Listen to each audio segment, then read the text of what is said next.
everyone, I am Dhara Sharma welcoming you back to our channel. In the ongoing video series of Fundamentals of Software Development, we have been understanding the basics for developing a software. In my previous two videos, we have discussed about different software development models which explains different ways of developing software. Now we will start understanding each phase of software development in detail. So in this video, we are going to understand the second phase, which is requirement analysis and specification in detail. So in this video, I am going to cover what is requirement gathering, what is requirement analysis, then we will see what is requirement specification, then we will see the content of SRS, and at last we will understand the importance of SRS. So let's start with the first process, which is requirement gathering.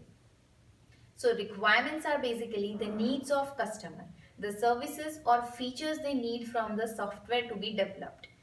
There are multiple ways of collecting requirements. The most common and first approach is collecting requirements by communicating with the customer or client. The client himself will explain the services he wants from the software to be developed. Those requirements will be recorded for further analysis.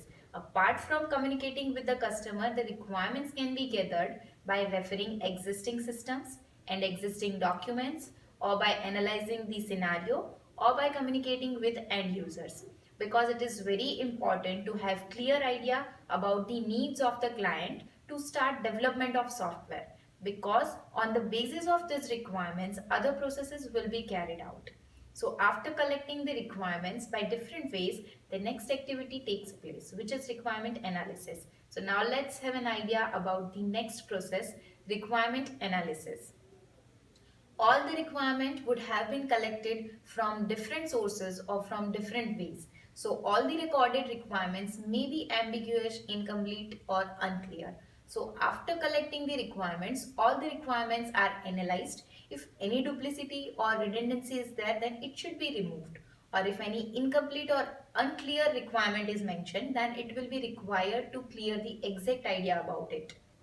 So requirement analysis is a process of removing ambiguity, incompleteness and inconsistencies from the collected requirements and converting them into clear and understandable form.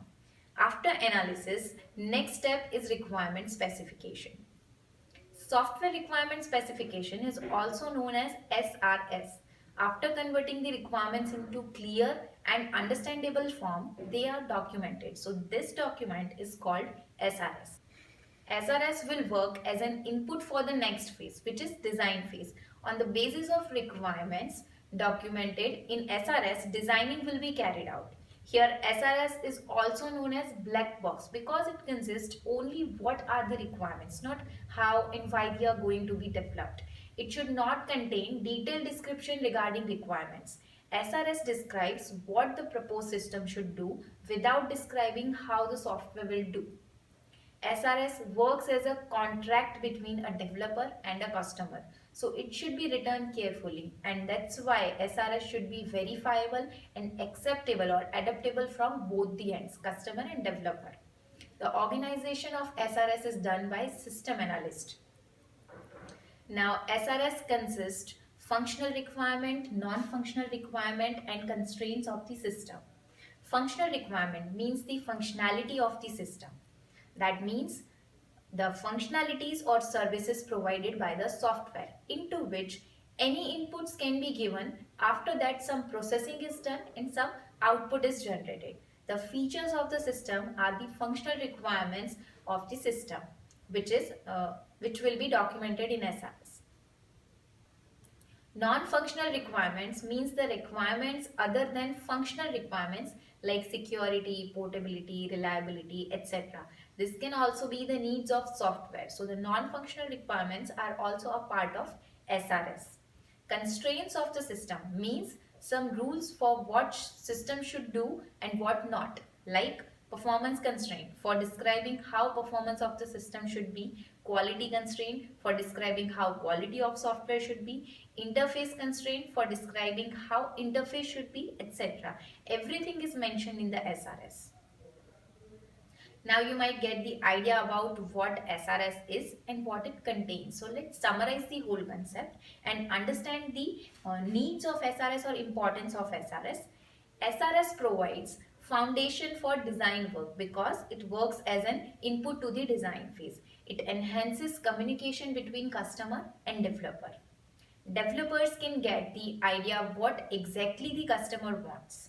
It enables project planning and helps in verification and validation process. High quality SRS reduces the development cost and time efforts. As it is working as an agreement between user and developer, we can get the partial satisfaction of the end user for the final product. SRS is also useful during the maintenance phase. We can refer the SRS for the future reference. Let's see some of the important questions related to the concepts we learned in this video. So the first one is what is requirement gathering? Then what is requirement analysis? After that, what is requirement specification? Then what is the content of SRS? And the last one is what are the needs of SRS? I hope you like the video. If you have any query regarding this video, you can comment us. If you like the video, please like, share and subscribe our channel for more interesting videos. Thank you for watching. I'll see you soon with my next video. Till then, stay tuned. Take care. Bye-bye.